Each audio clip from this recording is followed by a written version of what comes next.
Hello everybody, good morning evening. कैसे हैं? आज हम क्लास 12th की केमिस्ट्री की क्लास पढ़ने जा रहे हैं। पिछली क्लास में हमने वर्ग 16 के एलिमेंट्स की प्रकृति, उसके ऑक्सीकरण अंक आदि के बारे में पढ़ा। यह क्लास इस लॉकडाउन में आपके लिए घर बैठे जो सुविधा दी जा रही है केमिस्ट्री की, उसके लिए चलाई जा रही है। उसी क्लास में हम पी ब्लॉक लेसन पढ़ रहे हैं और आज का टॉपिक हम पढ़ेंगे इसकी रासायनिक प्रवृत्ति के बारे में। रासायनिक प्रवृत्ति में फर्स्ट टॉपिक हम पढ़ेंगे हाइड्रोजन की प्रतिक्रियाशीलता। आज की क्लास में स्टार्ट करते हैं। वर्ग 16 के जो तत्व हैं ओल्ड स्टाइल से टीपो, जिसके बारे में कल बता दिया था, oxygen, sulphur, selenium, tellurium, polonium. अब यह हाइड्रोजन की प्रतिक्रियाशीलता किस प्रकार से दर्शाता है, तो आप देखें हाइड्रोजन की प्रतिक्रियाशीलता में आप यहाँ देखेंगे वर्ग 16 के तत्व हाइड्रोजन के साथ मिलकर H2E प्रकार के हैलाइड बनाते हैं।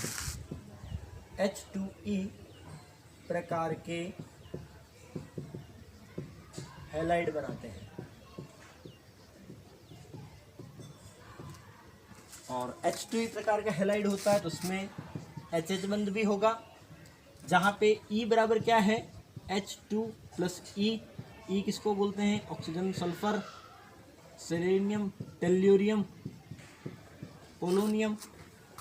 अब कोई भी हाइड्रोजन बंध बनाएगा किसी H के साथ या किसी ऑक्सीजन के साथ या किसी और धातु के साथ, तो उसकी दो मुख्य शर्तें होती हैं। तो हाइड्रोजन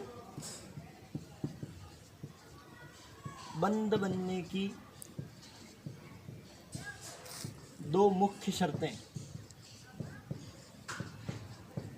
कौन कौन सी हैं? दो मुख्य शर्तें हैं। फर्स्ट आएगा उच्च विद्युत ऋणात्मकता, दूसरा आता है आकार में कमी।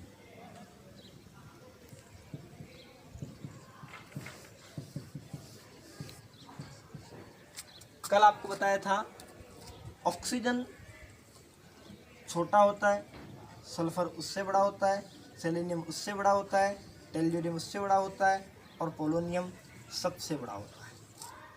तो मतलब ऊपर से नीचे जाने पर इसके आकार में कमी होती है। तो स्वाभाविक है, आकार में कमी हो रही है तो हाइड्रोजन बंध बनाने की प्रवृत्ति में भी गिरावट आएगी और साथ ही इसकी जो विद्युत ऋणात्मकता है वह भी कम होती जाएगी। तो हाइड्रोजन की प्रतिक्रियाशीलता में हमको यही चीज़ याद रखने का, वर्ग 16 के तत्व H2 के साथ मिलकर के H2E प्रकार के हैलाइड का निर्माण करते हैं। दूसरा देखें, दो इसमें हाइड्रोजन की प्रतिक्रियाशीलता में यह दो चीज़ें क्लियर होती हैं। एक तो हाइड्रोजन की प्रतिक्रियाशीलता, साथ ही यह तापीय स्थायित्व और औपचारिक प्रकृति पर भी निर्भर करते हैं। आप उनको भी समझेंगे कि तापीय स्थायित्व क्या है। साथ में देखें फर्स्ट पॉइंट, सेकंड पॉइंट देखें तापीय स्थायित्व। इसमें लिखेंगे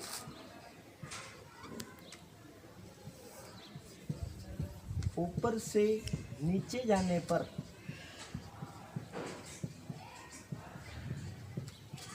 तापीय स्थायित्व में कमी आती है।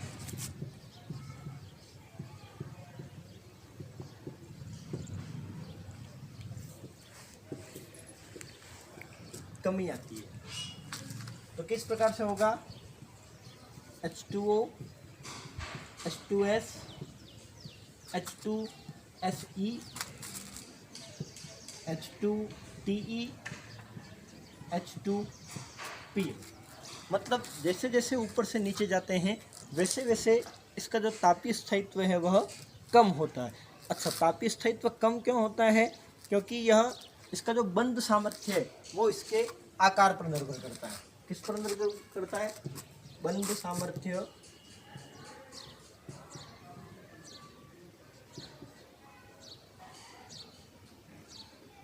उसके आकार पर निर्भर करता है। और आपको पता है कि जैसे जैसे इस वर्ग में ऊपर से नीचे जाते हैं तो उसके आकार में कमी होती जाती है, आकार में कमी होती जाती है, मतलब तापीय स्थायित्व घटता जाता है।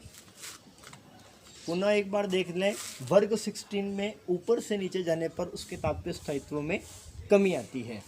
अब थर्ड आएगा इसकी अपचायक प्रकृति, और अपचायक प्रकृति ऊपर से नीचे जाने पर बढ़ती है। अब जैसे तापीय स्थायित्व कम होता है वैसे वैसे इसकी जो तापीय स्थायित्व में कमी आती है, ऊपर से नीचे तापीय स्थायित्व में कमी आती है। एरो का निशान थोड़ा गलत लग गया है, इसको सही कर देंगे।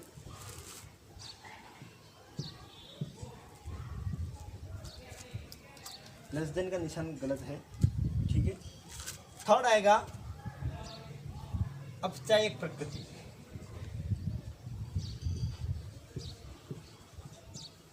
और अपचायक प्रकृति में लिखेंगे यह ऊपर से नीचे जाने पर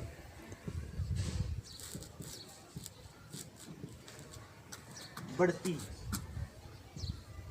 ऊपर से नीचे जाने पर बढ़ती। अपचायक प्रकृति जो होती है वह ऊपर से नीचे जाने पर बढ़ती है। और बढ़ने के कारण, इसका बढ़ने का कारण क्या है? क्योंकि यह स्वयं से हाइड्रोजन को बाहर निकाल देती है, स्वयं से हाइड्रोजन को बाहर निकाल देती है। मतलब यदि कोई तत्व क्रिया कर रहा है तो उसमें से हाइड्रोजन को वह निकाल देगी। इसका क्रम किस प्रकार से आएगा?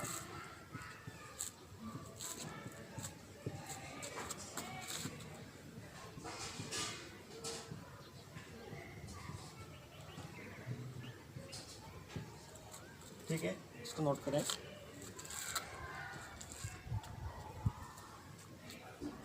और एक लास्ट लाइन, जल के अतिरिक्त सभी हैलाइडों में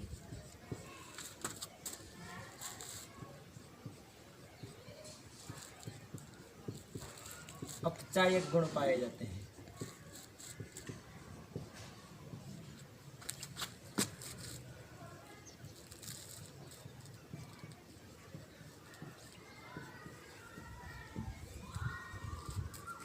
इसको नोट कर लें। देखेंगे ऑक्सीजन के प्रति क्रियाशीलता।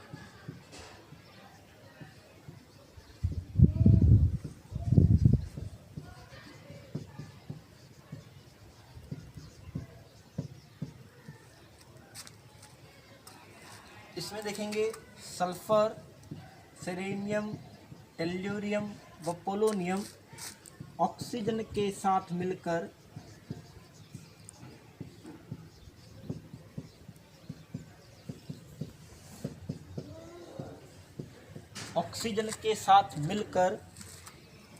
EO2 व EO3 प्रकार के ऑक्साइड का निर्माण करते हैं। EO2 व EO3 प्रकार के ऑक्साइड का निर्माण करते हैं।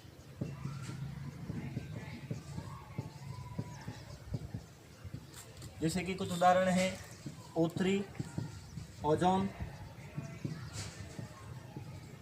SO2, sulphur dioxide. यह दोनों क्या हैं? गैस हैं। और SeO2 यह क्या है? एक प्रकार का ठोस है। EO2 व EO3 आपको पुनः बता दें, E यहाँ पे क्या है? सल्फर, सेलेनियम, टेल्यूरियम, पोलोनियम, ठीक है। EO2 व EO3 दोनों अम्लीय प्रकृति के होते हैं।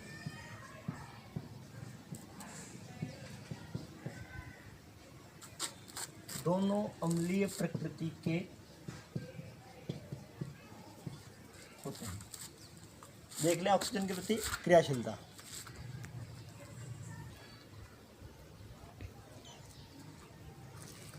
थर्ड आएगा हैलोजन के प्रति क्रियाशीलता।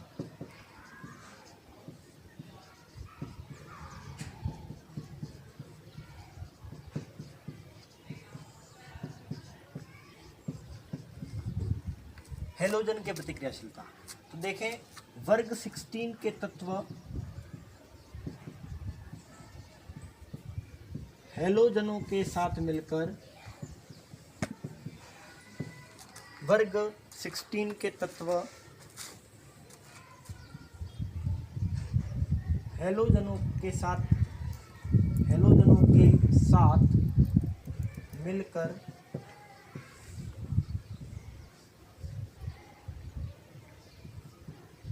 EX6, EX4 व EX2 प्रकार के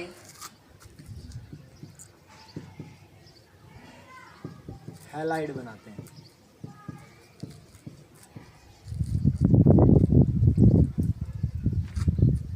वर्ग 16 के तत्व हैलोजनों के साथ मिलकर के EX6, EX4 व EX2 प्रकार के हैलाइड बनाते हैं। पहले हमको ये ध्यान होना चाहिए कि हैलोजन तत्व कौन कौन से हैं? फ्लोरीन, क्लोरीन, ब्रोमीन व आयोडीन। क्रियाशीलता का क्रम इस प्रकार से। अब सल्फर को लें। फर्स्ट वह किसी संरचना देता है SF6, EX6 के लिए लिखा जाए तो SF6 यह अष्टफलकीय ज्यामिति देता है। कैसे देता है? अष्टफलकीय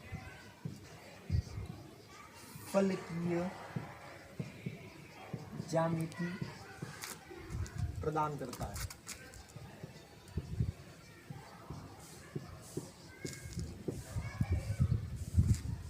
दूसरा इसका क्या गुण होता है? सर्वाधिक स्थायी होता है। देखें EX6, EX4, EX2 प्रकार के ये हैलाइड का निर्माण करते हैं। उसमें हम सबसे पहले पढ़ रहे हैं SF6 के बारे में। यह सर्वाधिक SF6 जो होता है सर्वाधिक स्थायी होता है, अष्टफलकीय ज्यामिति प्रदान करता है और सभी हैलाइड जो होते हैं, एक और लिख सकते हैं इसमें, सभी हैलाइड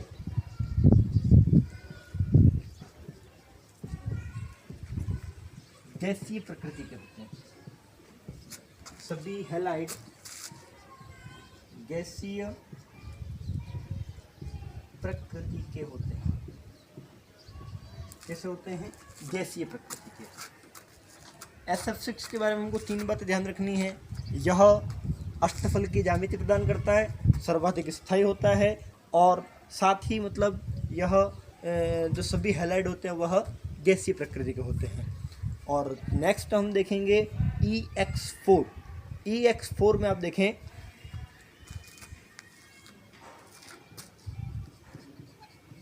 इसमें आएगा SeF4 और TeF4। इनकी क्या विशेषताएं होती हैं? XeF4, SeF4 और TeF4 में इसमें फर्स्ट लिखेंगे, इसमें sp3d संकरण पाया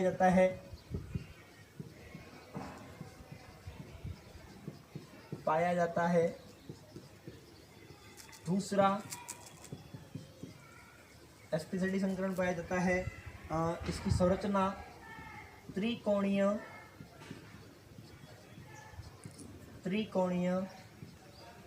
द्विपिरामिडीय होती है। इसकी संरचना त्रिकोणीय द्विपिरामिडीय होती है तथा इसमें sp3d संकरण पाया जाता है। लास्ट होगा EX2 और EX2 में आप देखेंगे कि इसमें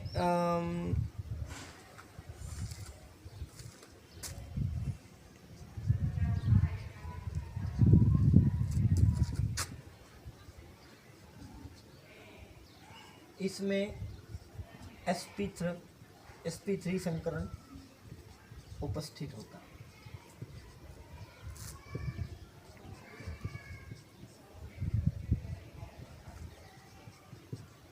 तीन प्रकार की चीज़ें देखिए हेलोजन की प्रतिक्रियाशीलता में। वर्ग 16 के तौर पर हेलोजन के साथ मिलकर के EX6, EX4 व EX2 प्रकार के हैलाइड बनाते हैं। EX6 में SF6 होता है, इसके अष्टफल की ज्यामिति देता है, सर्वाधिक स्थायी होता है और इसके सभी हैलाइड गैसीय प्रकृति के होते हैं। EX4 में SeF4, TeF4 या sp3 संकरण पाया जाता है, त्रिकोणीय द्विपिरामिडीय होती है इसकी स्ट्रक्चर जो है। और EX2 में S2 या ScCl2 के इसमें sp3 संकरण उपस्थित होता है। तो नोट करिए, हमने वर्ग 16 के फिजिकल और केमिकल प्रॉपर्टी, उसके स्ट्रक्चर थे, उसकी प्रॉपर्टीज थी, उसके बारे में देखा। अब हम देखेंगे डाई ऑक्सीजन का निर्माण, O2 का निर्माण।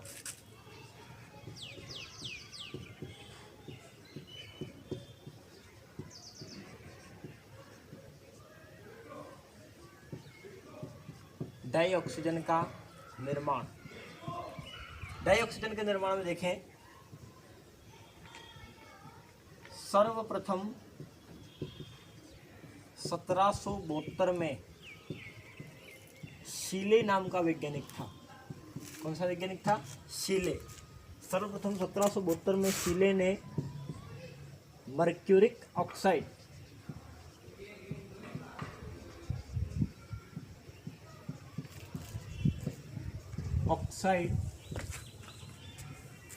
को तवे पर गर्म करके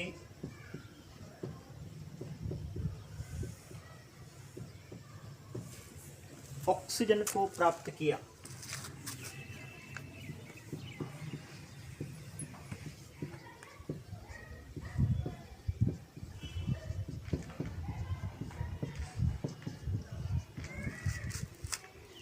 सर्वप्रथम 1772 में शीले नाम का जो वैज्ञानिक था, याद रखेंगे, हमेशा पूछा जाता है एक नंबर में कि ऑक्सीजन का निर्माण किसने और कब किया।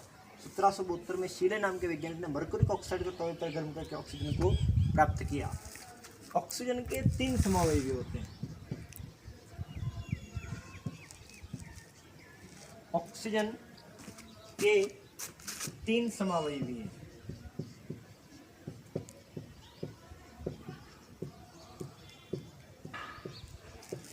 देखें कौन कौन से। ऑक्सीजन का परमाणु क्रमांक 8,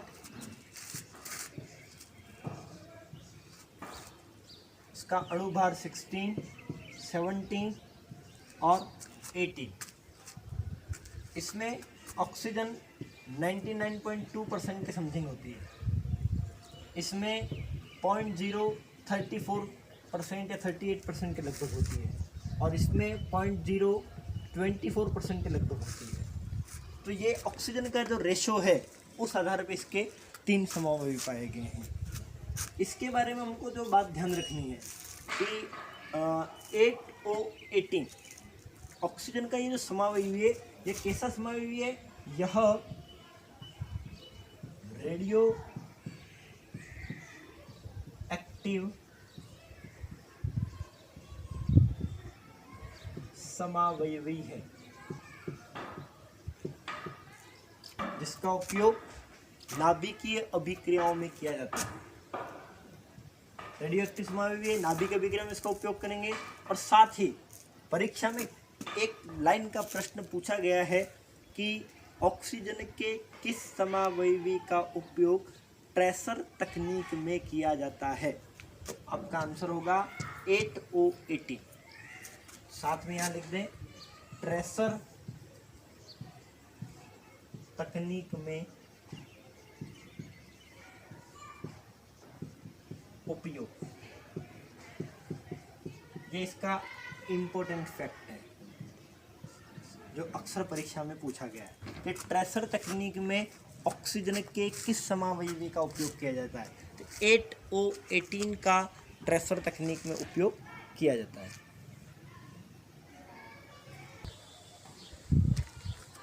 नेक्स्ट देखेंगे प्रयोगशाला में निर्माण।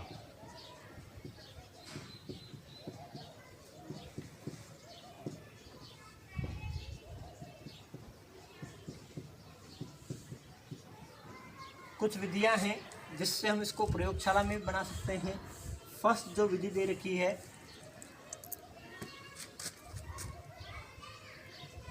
क्लोरेट नाइट्रेट प्रयोगशाला में जब इसका निर्माण करते हैं तो क्लोरेट नाइट्रेट और परमैंगनेट जो लवण है, क्लोरेट नाइट्रेट और परमैंगनेट लवणों को गर्म कर ऑक्सीजन को प्राप्त किया जा सकता है।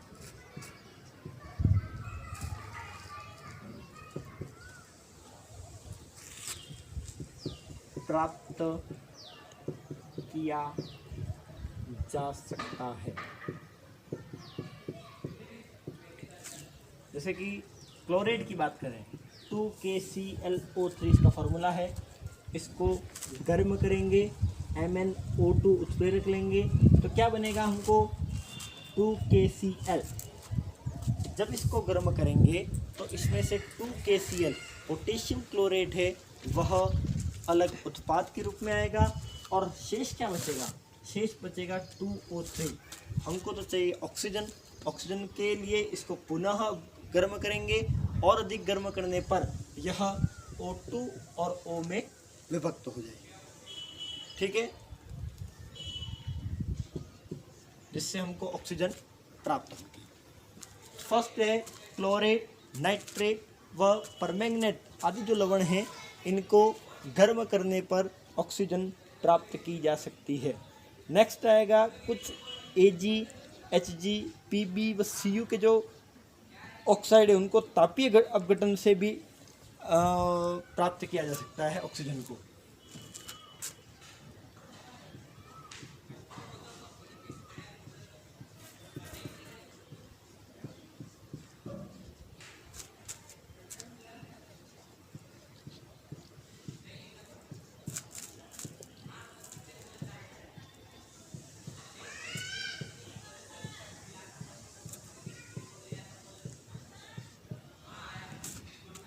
Ag, Pb, Hg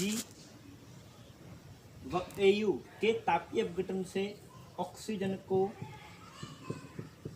प्राप्त किया जा सकता है।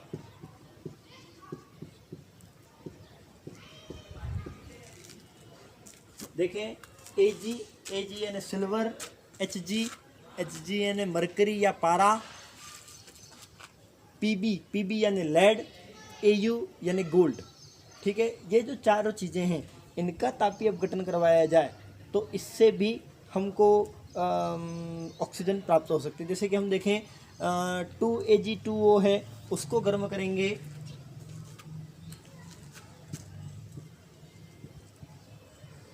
को गर्म करते हैं तो हमको क्या प्राप्त होता है 4Ag + O2।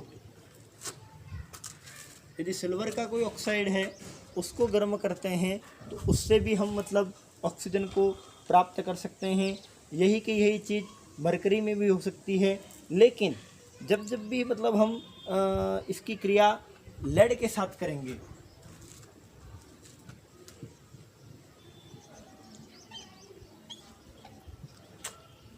तो इसमें ऑक्सीजन का तो निर्माण होगा।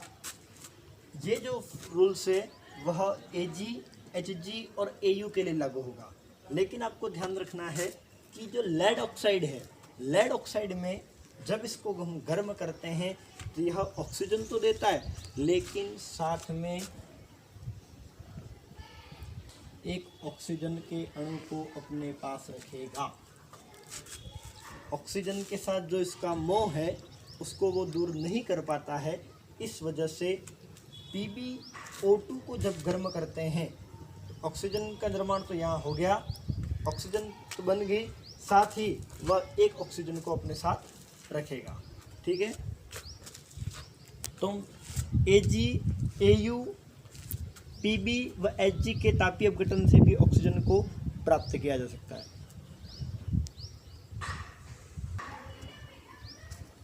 थर्ड देखें, धातु उत्प्रेरक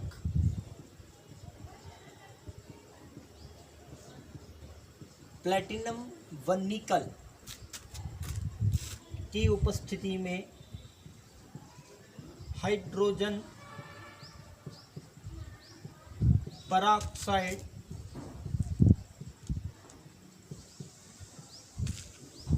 वियोजित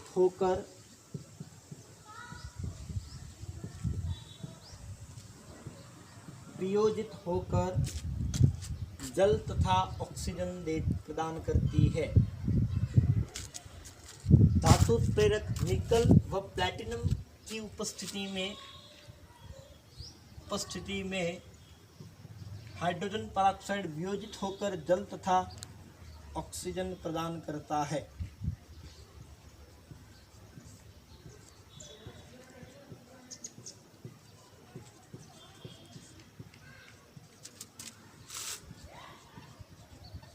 इसकी इक्वेशन है, जब इसको हम गर्म करेंगे तो हमको क्या प्राप्त होगा, हमको O2 इसमें से बाहर निकल जाएगा 4H2।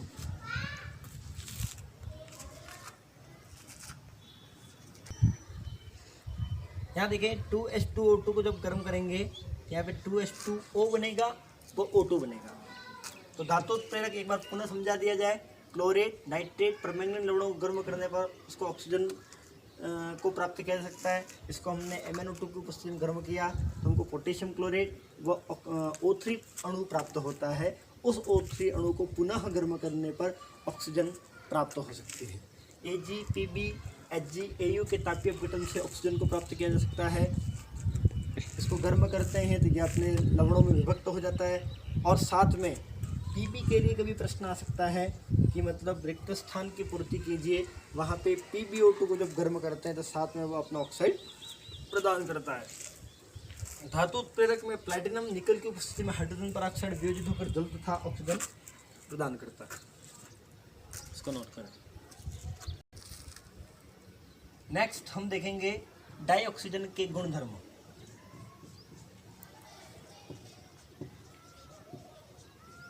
गुणधर्मों के बारे में देखें, यह रंगहीन गैस है।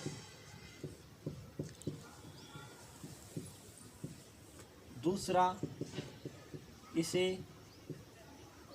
दाब द्वारा पीले रंग में द्रवित किया जा सकता है।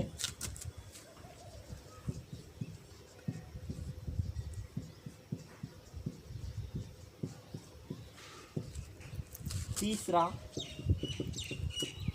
यह रंगीन गैस है, इसे दाब द्वारा पीले रंग में द्रवित किया जा सकता है। यह अनुचुंबकीय प्रवृत्ति की होती है। प्रवृत्ति दर्शाती है। 4, इसका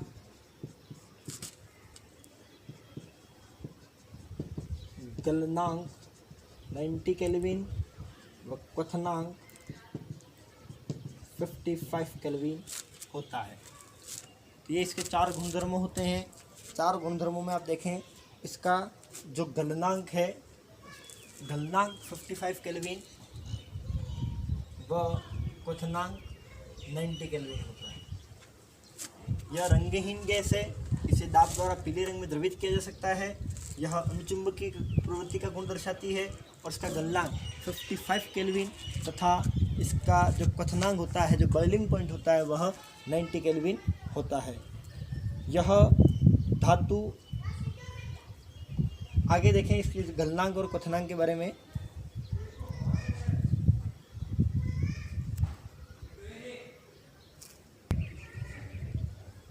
फिफ्थ पॉइंट में देखें, यह धातु, अधातु व अन्य यौगिकों के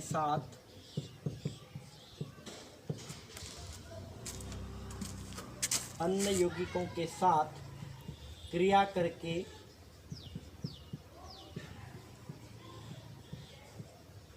उनके ऑक्साइडों का निर्माण करती है। उनके ऑक्साइडों का निर्माण करती है।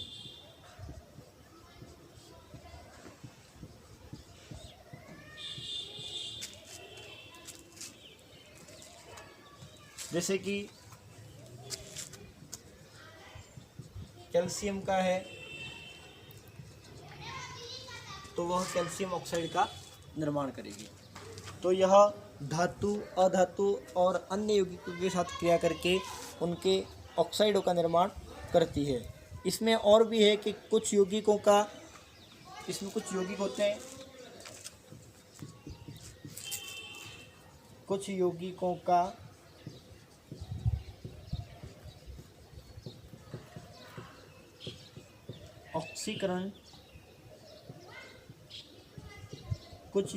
का ऑक्सीकरण उत्प्रेरक की उपस्थिति में होता है।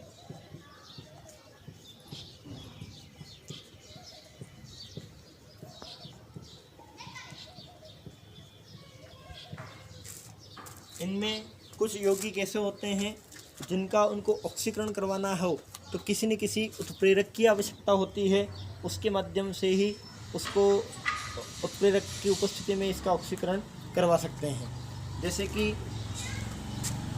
सल्फर ऑक्साइड है, उसकी ऑक्सीजन की उपस्थिति में उसका